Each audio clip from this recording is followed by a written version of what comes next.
ایک مسٹر صاحب اپنی بیوی کو بے پردہ شملہ لے گئے. شملہ کہاں؟ پرانے زمانے کے انگریزوں کا دور تھا.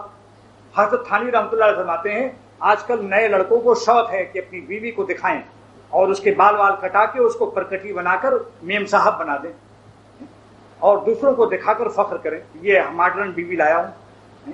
اور یہ جو سرخیاں لگتی ہیں ہونٹوں میں، یہ اس سے تو نماز بھی نہیں ہوتی. یہ جو لالی والی لگتی ہے ناخن پالش، بغیر اس کو چھڑائے ہوئے وضو بھی نہیں ہوتا. اور سرخیاں ہٹائے ہوئے نماز بھی نہیں ہوتی. اور مردوں کی شکل بنانے والی عورتوں پر لعنت کا حکم ہے حدیث میں. بتائیے، بال کٹا کے پٹا ہو گیا تو مرد ہو گئے، شیخ جی ہو گئے. بھائی جتنے شیخ دیکھا ہوگا ان کا پٹا دیکھا ہوگا. جب عورتوں کی بھی پٹے کٹ گئے تو شیخ جی ہو گئے، مرید ہو جاؤ ان سے، کیونکہ شیخ کے مشابہ ہو گئے. سفید پیجامے شروع کر دیے تاکہ مردوں سے مشابہ ہو.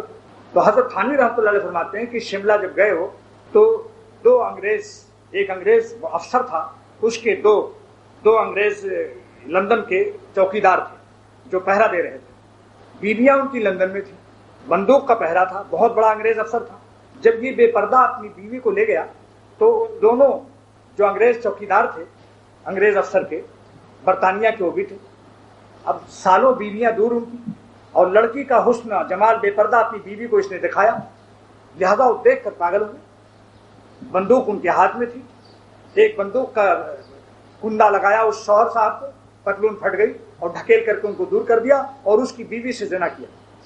حضرت تھانوی رحمۃ اللہ علیہ فرماتے ہیں اگر برقعے سے ہوتی تو یہ نوبت نہ آتی، کیونکہ برقعے کے اندر کچھ پتہ نہیں کہ کیا چیز. آج ہمارے شیخ مولانا شاہ ابرار الحق صاحب دامت برکاتہم فرماتے ہیں کہ 1 کلو گوشت لے کر آتے ہو، چیل سے بچانے کے لیے جھولے میں رکھتے ہو، ہاتھ میں لے کر نہیں آتے کہ چیل کہیں جھپٹا نہ مار دے. 1 کلو دودھ خریدتے ہو، بلی سے بچانے کے لیے اس کو اس میں رکھتے ہو، الماری میں جالی لگی ہوئی نعمت خانے میں. نوٹوں کی گڈیاں لے کر آتے ہو، اس کو چھپا کر رکھتے ہو، ہاتھ میں لے کر دکھاتے ہوئے نہیں آتے ہو. حالانکہ نوٹوں کی گڈیاں اگر کوئی اٹھا لے جائے اور واپس کر دے، جیب کترا نوٹوں کی گڈیاں لے گیا واپس کر دیا، کوئی عیب نہیں. چیل آپ کے گوشت کو اڑا لے گئی، واپس کر دیا، دھو کر کے پکا سکتے ہیں، کوئی عرض نہیں. بلی روٹی کاٹ کر کے لے گئی، آدھی روٹی ذرا سا وہاں سے ہٹا کر باقی کھا سکتے ہو. لیکن اگر عورت بھگا لے جائے کوئی شخص، بعد میں سارا خاندان میں وہ عیبدار ہو جاتی، سارا خاندان کا سر نیچا ہو جاتا ہے. لیکن افسوس کی بات ہے کہ آدھا کلو گوشت اس کی قیمت ہے، تمہیں اسے چیلوں سے بچاتے ہو. آدھا کلو دودھ کو بلی سے بچاتے ہو. 1 روٹی کی عزت ہے تمہیں، اس نوٹوں کی 200 1000 نوٹ کی تنخواہ بھی گرما گرم ملی، اس پر ہاتھ رکھے رہتے ہیں. بس میں ایک صاحب چڑھے اور یہاں ہاتھ رکھے ہوئے.